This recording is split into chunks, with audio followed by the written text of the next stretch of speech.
اس کے جواب کے لیے تھوڑا کچھ وقت انتظار کر لیں، خود آ جائے گا جواب انشاءاللہ۔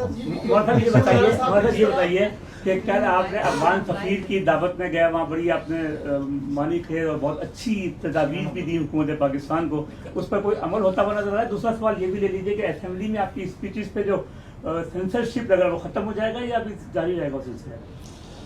حضرت اس سے آپ اندازہ لگائیں کہ حکومت کس کی ہے۔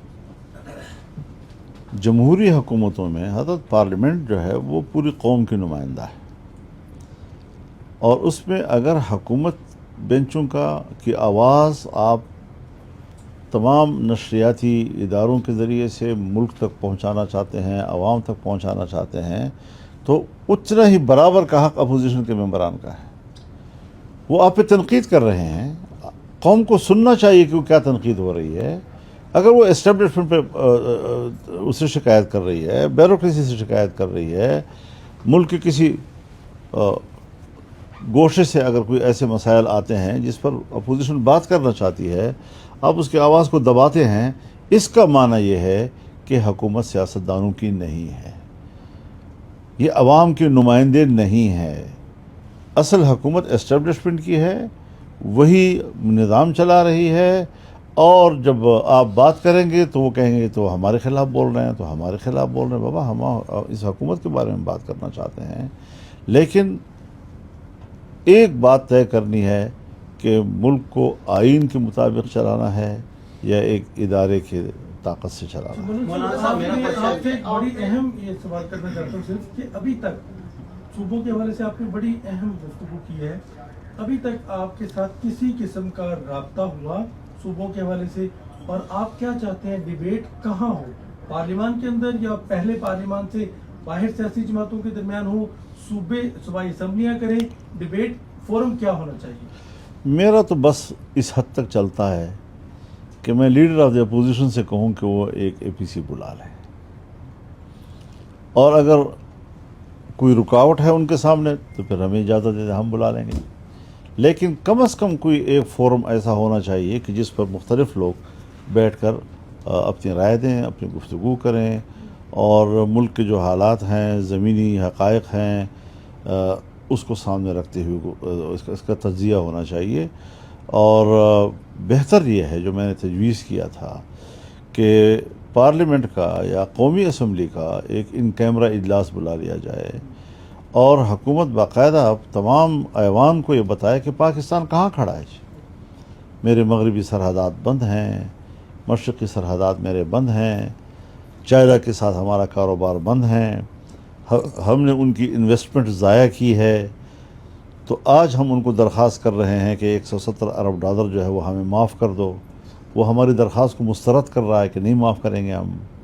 ایران جن حالات سے دوچار ہے اس میں وہ پاکستان کی کیا مدد کر سکتا ہے؟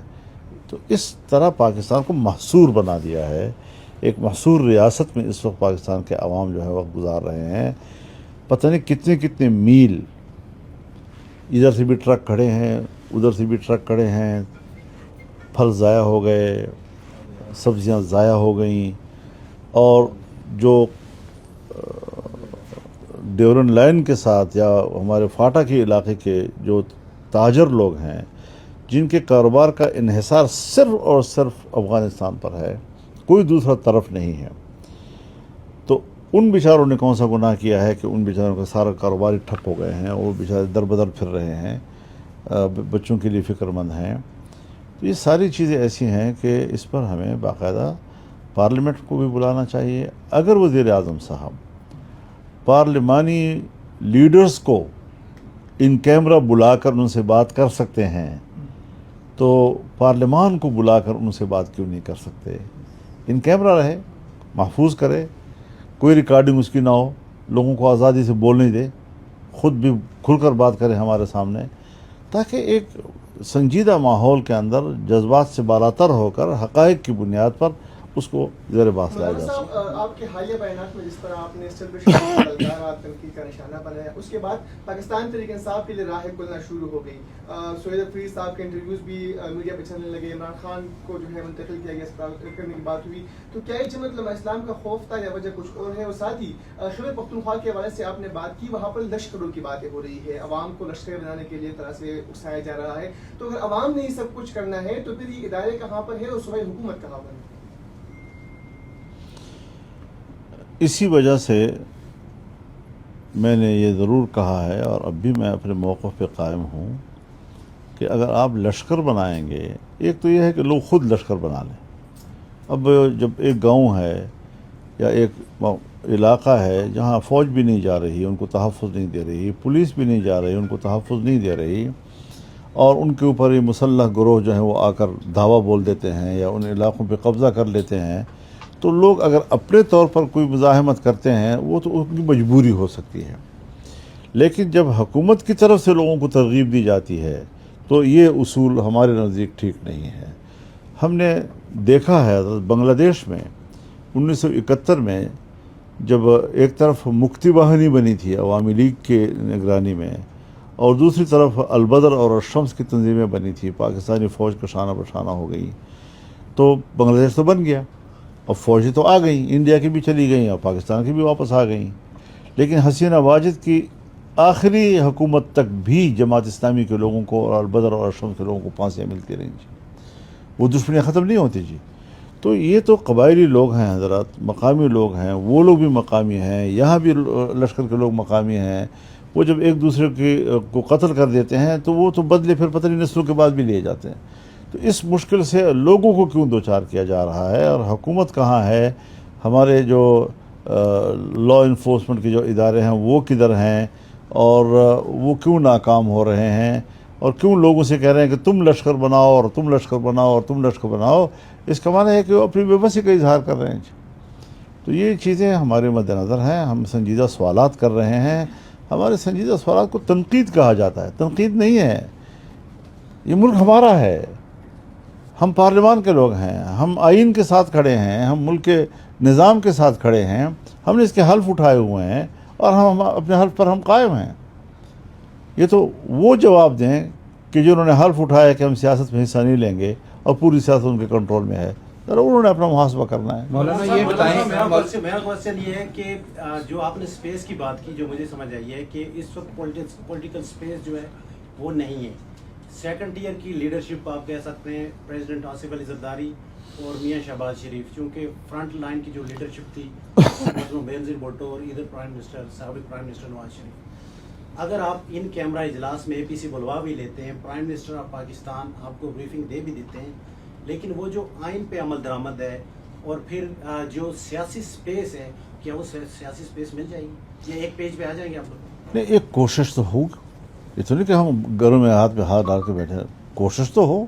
ہم جو تجاویز دیں گے وہ اس لیے تو نہیں دیں گے کہ ہمیں پبلک سن رہی ہے اور ہم پبلک سے واہ واہ کی توقع رکھ رہے ہیں، صحافی لوگ ہمارے بارے میں کیا کیا ٹکر چلا رہے ہیں، وہ کیا خبریں ہمارے بارے میں پھیلا رہے ہیں. یہ چیز تو نہیں ہوگی نا. بالکل خالصتاً ہر ایک جو ہے وہ بالکل حقیقت پسندانہ بنیادوں پر بات بھی کرے گا، تجویز بھی دے گا، اور ہم تسلی کے ساتھ، چونکہ اسٹیٹ کا معاملہ ہوتا ہے تو بعض دفعہ اسٹیٹ کے معاملات کے جو نازک پہلو ہوتے ہیں، حساس پہلو ہوتے ہیں، اس کے لیے اگر ان کیمرہ اجلاس ہو تو یہ روایات ہیں، ہر جگہ ہوتی ہیں دنیا میں. PTI اور JUI کے درمیان کچھ ملاقاتیں بھی ہو رہی تھی، بات چیت بھی ہو رہی تھی، اور ابھی حال ہی میں ترجمان KP کے گورنمنٹ نے کہا کہ ہمارے اور ان کے درمیان امید ہے جلد تحریری معاہدہ ہو جائے گا. اس حوالے سے کوئی ڈیولپمنٹ ہے؟ جہاں تک انہوں نے کہا ہے وہ تو صحیح ہے. اس سے آگے نہ ان کو پتہ ہے نہ مجھے پتہ ہے. یعنی تحریری معاہدہ ہو جائے گا؟ مولانا تحریری معاہدہ ہو جائے گا جی، وہ کہہ رہے ہیں کہ تحریری معاہدہ جلد ہو جائے گا. یہاں تک پہنچنا چاہیے نا ہمیں. یعنی اگر ہم نہیں پہنچ پا رہے تو اس وجہ اس کی کیا ہے؟ ہم تو 2-3 سال سے اس انتظار میں ہیں کہ ہم کسی ایک حتمی نتیجے پر پہنچ جائیں. صرف یہ بات کافی نہیں ہے کہ میں تحریک چلاؤں اور آپ میرے تحریک مجھے سپورٹ کریں، مجھے افرادی قوت مہیا کریں، بلکہ جو ماضی کی تلخیاں ہیں ان کے اسباب کیا تھے، ہمارا موقف کیا تھا، اختلاف کی وجوہات کیا تھیں، اس کو ہم کس طرح سمیٹیں گے. یہ ساری چیزیں جو ہیں اس سنجیدہ گفتگو کی ذرا طلبگار ہوتی ہیں. تو یہ ساری چیزیں ہیں جس کے لیے ہم سمجھتے ہیں کہ ہمیں ایک اچھے ماحول کی طرف جانا چاہیے.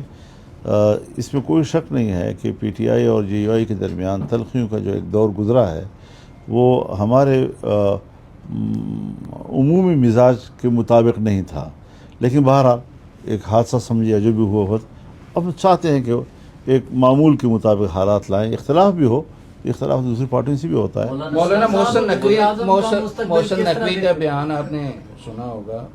کیا آپ بھی سمجھتے ہیں کہ نظام واقعی فیل ہو چکا ہے، اور کیا شہباز شریف حکومت اور یہ اسمبلیاں اپنی مدت پوری کر سکیں گی، یا اس سے پہلے آپ جاتے ہوئے دیکھتے ہیں؟ دیکھیے، ایک ہے میری بات، میں تو یکسو ہو کر اپنی پارٹی کی نمائندگی کرتے ہوئے، اپنے حلقہ اثر کی نمائندگی کرتے ہوئے ایک موقف دے رہا ہوں کہ سسٹم ناکام ہے. عوام کا فیصلہ کچھ ہوتا ہے، نتیجہ کچھ آتا ہے. جو لوگ اقتدار میں ہیں، عوام ان کو اپنا نمائندہ نہیں سمجھتے.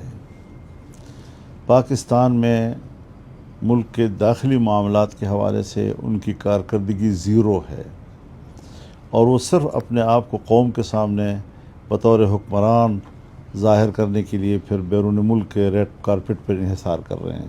اچھی بات ہے، ہم جہاں ان کی عزت ہوتی ہے ہم بھی سمجھیں کہ پاکستان کی عزت ہے، لیکن تو درون درچ کر دی کہ برون خانہ آئی. تو ذرا کچھ ملک کے اندر کی جو صورتحال ہے، آگ جل رہی ہے اور آپ جا رہے ہیں دوسرے کے گھر میں کھانے جو ہیں انجوائے کر رہے ہیں، تو یہ بڑی عجیب سی ایک صورتحال بن جاتی ہے.